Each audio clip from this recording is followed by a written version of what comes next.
કેમ છે સૌ ડાયરાને? જય શ્રી કૃષ્ણ અને રામ રામ. તો મિત્રો, આજે છે અમાસને સવારે વહેલા ઉઠી નિત્યકર્મ પતાવી અને અત્યારે હું પૂજાની તૈયારી કરું છું. એટલે ઠાકોરજીને ધરાવવા માટે 5 તુલસીપત્ર તોડું છું. એમ સમજો ને કે ઠાકોરજીની સેવામાં જો તુલસીપત્ર ન હોય તો સેવા અધૂરી ગણાય છે. મિત્રો, આ વિડીયોને અપલોડ કરવામાં થોડુંક મોડું થઈ ગયું છે, કારણ કે અપલોડિંગમાં થોડુંક ઇસ્યુ થતું હતું, એટલે અપલોડ નહોતો થઈ શકતો. એટલે આ વિડીયો મોડો થયો છે, એના માટે હું માફી માગું છું. તો ચાલો, હવે સમય થયો છે આપણો પૂજાપાઠનો.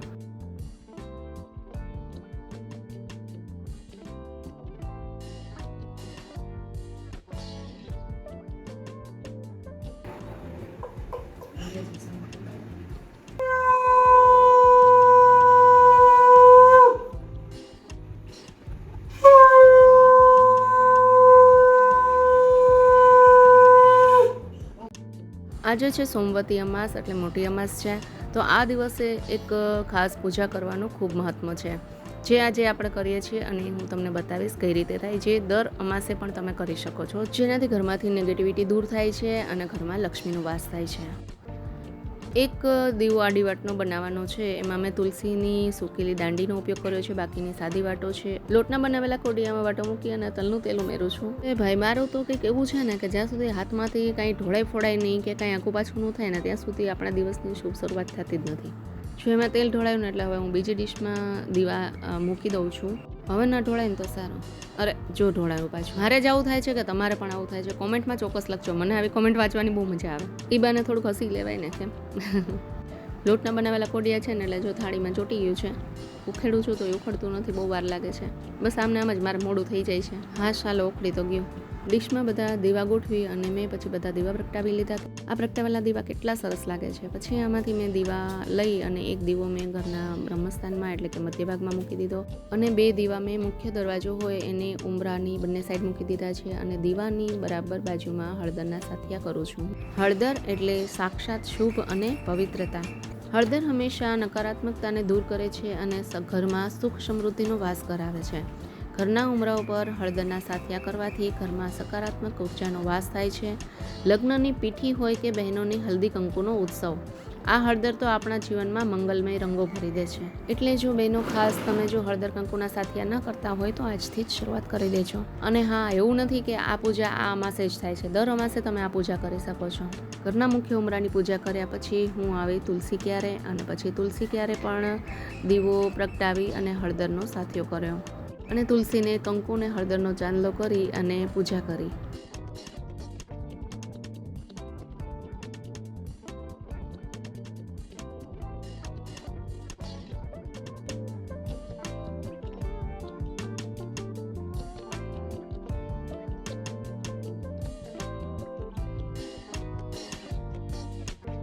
અને હા, તુલસીના કુંડામાં આ પવિત્ર હળદરને 3 વખત ચપટી ભરીને મેં પધરાવી છે. કહેવાય છે કે તુલસીજી અને હળદર છે એ લક્ષ્મી વિષ્ણુને અતિ પ્રિય છે. અમાસરે હતા એટલે કોઈ નાસ્તા પાણીની તૈયારી નહોતી કરી.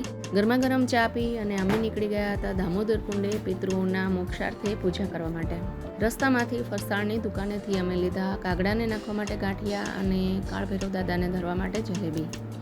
ત્યાર પછીનો અમે દામોદર કુંડે જઈએ છીએ. રસ્તાનો વ્યૂ તમને બતાવું. અત્યારે સવારનો પોર છે એટલે વાતાવરણ પણ એટલું બહુ મસ્ત છે, સોહામણું વાતાવરણ જેને કહેવાય. એટલું સરસ કુદરતી વાતાવરણ છે, અને વરસાદના છાંટા પણ આવી ગયા હતા, એટલે વાતાવરણની તો વાત જ ના પૂછો. એટલું બહુ મસ્ત. આમ હું આવું વાતાવરણ છું એટલે ઉડવા માંડું, આમ જાણે ઘેલી થઈ જાઉં. તો અમે પહોંચી ગયા છીએ પુણ્યશાળી એવા દામોદર કુંડના પાવનધામમાં. તમે જોઈ શકો છો આજે અહીંયા કેટલી ભક્તોની ભીડ છે. સૌ આસ્થાભેર અહીં પિતૃઓના મોક્ષાર્થે વિધિ કરાવી રહ્યા છે. આ પવિત્ર જળના દર્શન કરો અને તમે પણ આસ્થાનો લાભ લ્યો. આ પિતૃઓનું ઋણ ચૂકવવાની પવિત્ર ભૂમિમાં આટલી ભીડ અને શ્રદ્ધા જોઈને મનને અનોખી શાંતિ મળે છે. તો ચાલો આપણે સૌ સાથે મળીને તેમના આશીર્વાદ લઈએ.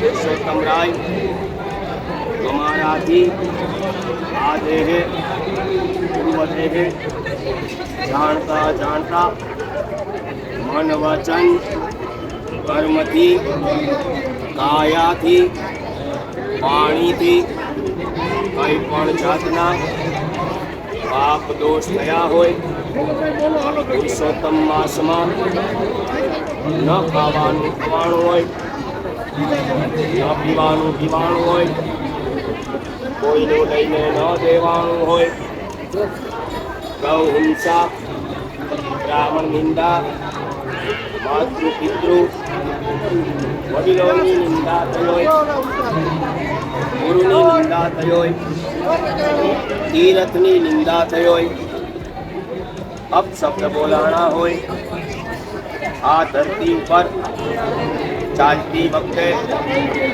જીવ જંતુ કીડા મકોડા કચરાણા હોય મરી ગયા હોય મારી નાખ્યા હોય તો આ સર્વે અધમ પાપમાંથી અમને મુક્ત કરજો.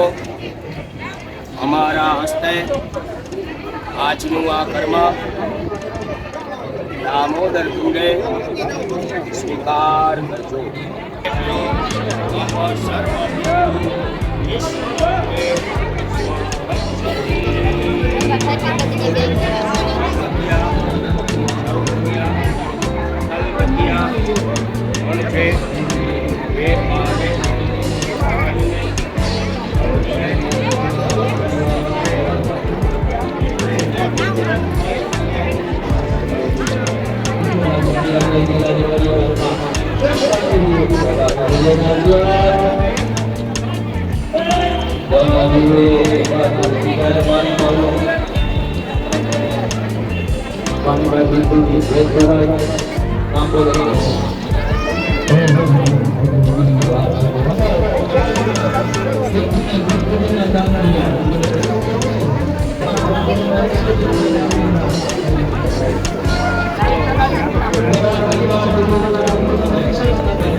મિત્રો એક મજાની વાત કહું, આજે મને ગોરમાની પૂજાનો અદ્ભુત લાભ મળી ગયો. આખો મહિનો અમુક કારણસર હું પૂજા કરવા નહોતી જઈ શકી, પણ આજે માતાજીએ પોતે જ મને બોલાવી લીધી. ખરેખર હું કેટલી ભાગ્યશાળી અને નસીબદાર છું કે બાપાએ મને દર્શનનો આ મોકો આપ્યો. મને એકદમ ધરાઈ ગયું, મનને એકદમ શાંતિ મળી ગઈ. તો પછી ત્યાંથી અમે નીકળી ગયા કાળભૈરવ દાદાના મંદિરે. જો હજી પણ કેટલી ગોપીઓ આવે છે ગોરમાને પધરાવવા માટે. આજે છેલ્લો દિવસ છે ને પરસોત્તમ મહિનાનો, અને રસ્તામાં ભીડ પણ એટલી અમને જોવા મળી હતી. તો ચાલો હવે આપણા રથડા જઈ રહ્યા છે કાળભૈરવ દાદાના મંદિર તરફ. મંદિર તો નાનું છે મિત્રો, પણ એનું મહાત્મ્ય બહુ મોટું છે. તો એ જોવા અને જાણવા માટે અમારી સાથે જોડાયેલા રહેજો.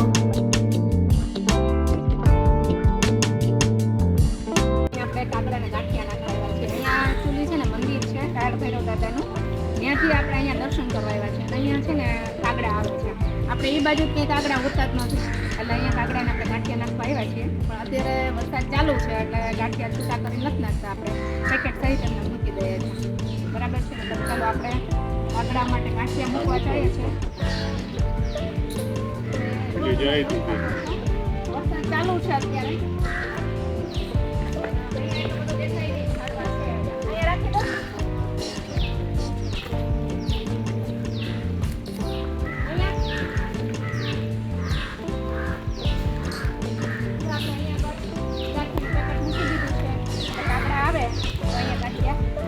જો અત્યારે તમે જોઈ શકો છો અત્યારે વરસાદ આવે છે, પણ અહીંયા ઝાડને લીધે ઓછો દેખાય છે.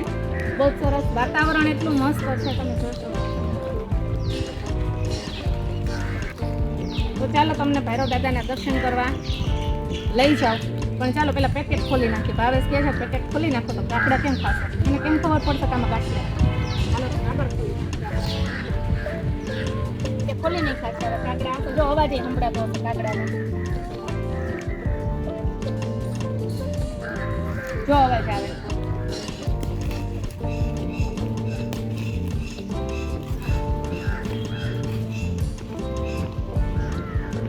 ચાલો હવે આપણે દાદાના દર્શન કરવા જઈએ. કાળ ભૈરવ દાદા છે શંકર ભગવાનનું મંદિર છે.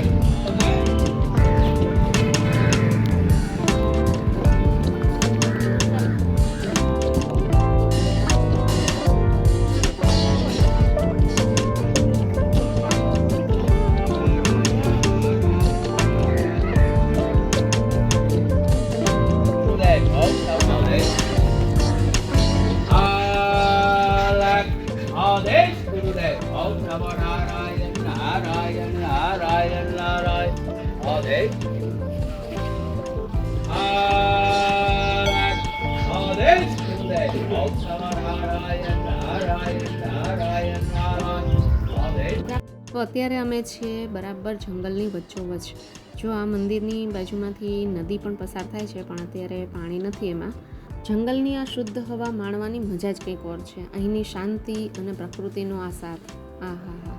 જો તમે અત્યારે મારી સાથે હોત ને અહીંયા, તો ખબર પડત કે આ કુદરતનું સાનિધ્ય કેટલું અદ્ભુત છે. જુઓ છો વાંદરાભાઈની મસ્તી કેવી છલાંગુ મારે છે.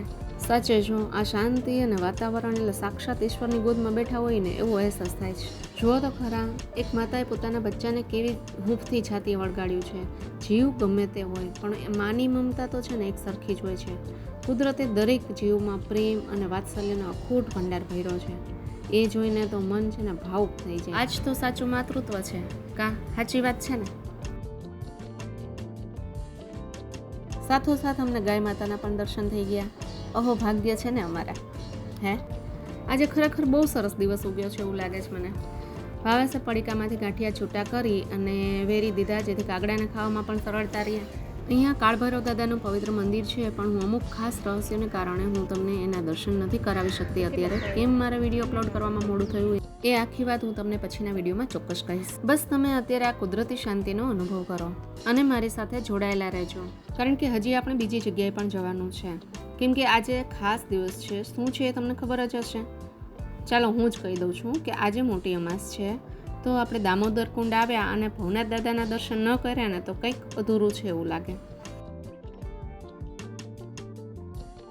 અમારી સાથે બધા પ્રેમથી બોલો જય ભોલેનાથ, અને કોમેન્ટમાં પણ બધા પ્રેમથી લખજો જય ભોલેનાથ.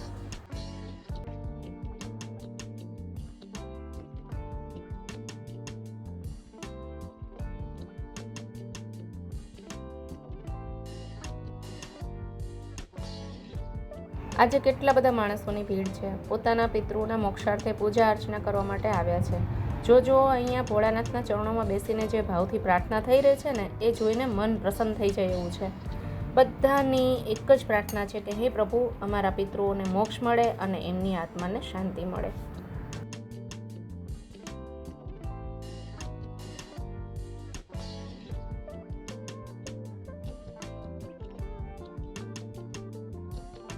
જો આ કાનાજી કેટલા સરસ દેખાય છે. મન થઈ ગયું ને તમને તેડી લેવાનું. જો તમને આજનો આ ભક્તિમય વિડીયો ગમ્યો હોય તો અત્યારે જ વિડીયોને લાઈક કરી દેજો. તમને કેવું લાગ્યું તે અમને કોમેન્ટમાં ચોક્કસ જણાવજો, કારણ કે તમારા પ્રતિભાવ અમને વાંચવા બહુ જ ગમે છે. તમારી સાથે આ પ્રવાસની નાની નાની પળો શેર કરીને મને પણ બહુ જ આનંદ થાય છે. અને હા, વિડીયોમાં હજી પણ આગળ જોડાયેલા રહેજો, ઘણું બધું છે. તમે જોયું ને કે આજે બધી જગ્યાએ કેટલી ભીડ હતી, પણ આ ભક્તિનો માહોલ માણવાની મજા જ કંઈક ઓર છે. અને હા, જો તમે અમારી ચેનલ પર નવા હોવ તો સબસ્ક્રાઇબ કરવાનું ભૂલતા નહીં. સબસ્ક્રાઇબ બટનની બાજુમાં બેલ આઇકનનું જે બટન છે એ પણ પ્રેસ કરવાનું ભૂલતા નહીં, જેથી આવનારા આવા જ નવા વિડીયો અને વ્લોગ તમને સૌથી પહેલાં જોવા મળે.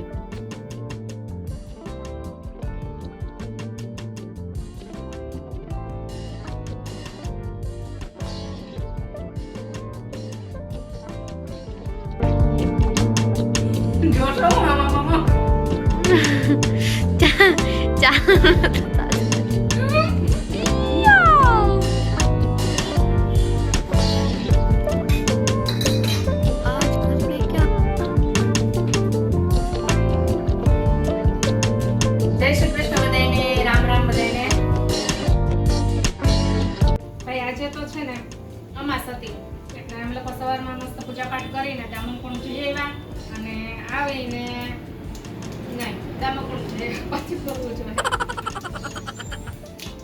આજે તો જો સરસ અમાસ હતી આજે તો એટલે સરસ સવારમાં પૂજા પાઠ કરી લીધા અને પૂજા પાઠ કરીને અમે સીધા ગયા હતા દામકુંડથી આવીને ધોઈ અને પછી સીધા રસોડામાં આવી ગયા. અને એ પહેલાની વાત છે તમને કહું, અહીંયા ભીડ બહુ ગજબની હતી.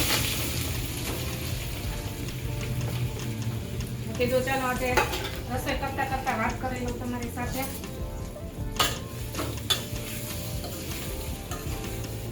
મેં તમને જે આગળ વિડીયો તમે જોયો ને કેટલી ભીડ હતી. આખા જુનાગઢના લોકો જાણે છે ને પિતૃ તર્પણ અને દર્શન માટે ઉમટ્યા હોય ને એવું લાગતું હતું ત્યાં આગળ. અને દામકુંડમાં પિતૃનું સ્મરણ કરી અને જે મજા આવી છે મન તૃપ્ત થઈ ગયું. હાવ એવી મજા આવી ગઈ. પછી ત્યાંથી અમે ગયા હતા કાળભૈરવના મંદિરે. બીજા નાના નાના મંદિરે તો અમે ગયા હતા દર્શન કરી એવા વચ્ચે વચ્ચે દર્શન કરતા જતા હતા. અને કાળભૈરવ દાદાના મંદિરે ગયા હતા. અહીંયા તો ક્યાંય સિટીમાં કાગડા તો દેખાય નહીં ક્યાંય, અને ત્યાં કાગડા બહુ આવે છે એટલે ગાંઠિયા લેતા ગયા હતા રસ્તામાંથી. પછી કાગડાને ત્યાં ગાંઠિયા નહીં ખાતા તમે જોયું આગળ વિડીયોમાં બતાવ્યું જ છે.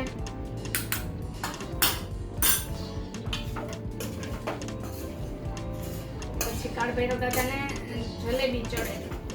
જલેબી મતલબ ધરવાની હોય એટલે અમે રસ્તામાંથી લેતા ગયા હતા જલેબી માટે. દાદાને જલેબી ધરાવી અને કાગડાને ગાંઠિયા નહીં ખાધે દર્શન કરીને પછી અમે ત્યાં ભવનાથ દાદાના દર્શન કરવા. ત્યાં પણ બહુ જ ભીડ હતી. દર્શનમાં પણ વારો આવે એમ નહોતો. મોટી અમાસ હતી અને અધિક માસ હતો એનો છેલ્લો દિવસ હતો એટલે ગોપીઓ પૂજા કરવાની. ગોપીઓ આપણે જે ગોળમાં બનાવે ને એને પધરાવા પણ આવ્યા હતા. એટલે બહુ મજા આવી. અમે ગોપીઓ સાથે બેસી અને પૂજા પણ કરી, વાતો કરી, ગીત ગાયા. બહુ મજા આવી અમને. તો અમાસ છે એટલે ઘરમાં ફરાળ તો બનવો જ જોઈએ ને. તો આજે ઘરમાં મસ્ત ફરાળ બન્યો છે. ફરાળમાં બનાવ્યો છું માંડવી બટેકાની ખીચડી, સાંબારની ખીર, વેફર તળી છે, મીઠો ચવડો છે અને બીજું શું તળવાનું છે માંડવીના દાણા અને બનાના. આટલું સરસ ફરાળ છે. હવે તમે ફરાળ કરવા આવી જાજો. જો આ બનાવી છે આપણે માંડવી બટેકાની ખીચડી મસ્ત મજાની. મોઢામાં પાણી આવી જાય એવી મીઠી મીઠી ખીર, સાથે થોડાક માંડવીના દાણા અને થોડીક વેફર પણ તળશું આપણે. આપણા માંડવીના દાણા છે એ તળાઈ ગયા છે. આપણે કાઢી લઈએ અને મસાલાવાળા દાણા કરશું આપણે. પછી પહેલાં આપણે થોડીક વેફર પણ તળી લઈએ. તમે બધા અમારી સાથે આખા વિડીયોમાં જોડાયેલા રહ્યા એ માટે તમારા બધાનો ખૂબ ખૂબ આભાર. તમારો આ પ્રેમ જ છે ને એ અમને આગળ વધવાની પ્રેરણા આપે છે. જો ખરેખર તમને આ વિડીયો ગમ્યો હોય તો લાઈક અને સબસ્ક્રાઈબ કરવાનું ભૂલતા નહીં. તો ફરી મળીશું નવા બ્લોગમાં. ત્યાં સુધી જય શ્રી કૃષ્ણ, જય સીતારામ અને રામ રામ સૌ ડાયરાને. અને એમાં થોડુંક નાખશું આપણે સાકરનો ભૂકો.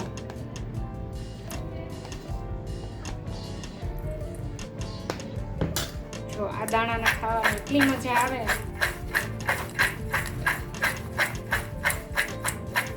અને સ્વાદમાં પણ એટલા મસ્ત લાગે. બહુ જ મજા આવે ખાવાની. તમે આવા એક વખત આવા દાણા બનાવીને ખાજો. બહુ મજા આવશે.